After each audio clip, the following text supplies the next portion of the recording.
একটা বল top age হয়ে slip ফিল্ডারের দিকে চলে যায়, আরেকটা বল খেলতে গিয়েও ব্যাটে বলে কানেক্ট করতে পারেননি ব্যাটার জাকির আলী অনেক, যিনি আবার সদ্য ভারতের বিপক্ষে টেস্ট দলে ডাক পেয়েছেন। টাইগার আরেক অভিজ্ঞ ব্যাটার মুমিনুল হক সৌরভ মিস করেন তিনিও। এই কোন পেসার যাকে খেলতে হিমশিম খেতে হচ্ছে ব্যাটারদের। এই বোলার কোনো নেট বোলার নয়, রাজাউর রহমান রাজা প্রথম শ্রেণীর ক্রিকেটে পরীক্ষিত বোলার। 2021 সালে ঘরের মাঠে পাকিস্তানের বিপক্ষে টেস্ট দলে ডাক পেয়েছিলেন, কিন্তু অভিষেকের অপেক্ষাটা এখনো বেড়েই চলেছে। তবে সেই অপেক্ষার সময়টা খুব ঘনিয়ে আসছে। রাজাকে সবচেয়ে ভালো করে জানেন জাকির আলী। ঘরোয়া ক্রিকেটের সিলেট বিভাগের হয়ে দুজনেই একসাথে খেলেন। বহু বছর ধরে রাজাকে খুব কাছ থেকে দেখে আসছেন তিনি।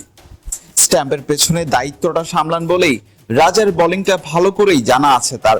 ডানহাতি বোলার রাজার ভালো সময় আসতে খুব বেশি দেরি নেই।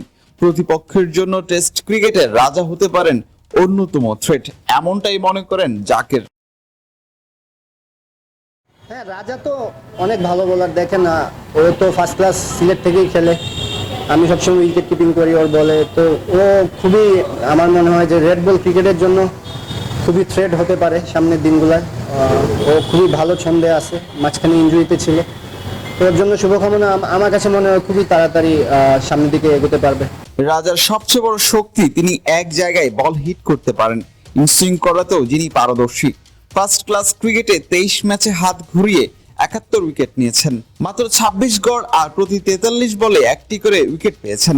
নির্বাচকদের ভাবনায় আছেন বেশ ভালো করেই। জাকিরের মতো রাজাও বেশ আশাবাদী, খুব শীঘ্রই লাল সবুজ ডেরায় প্রবেশ করতে পারেন। Bilal Hossain শিবল, BD archive.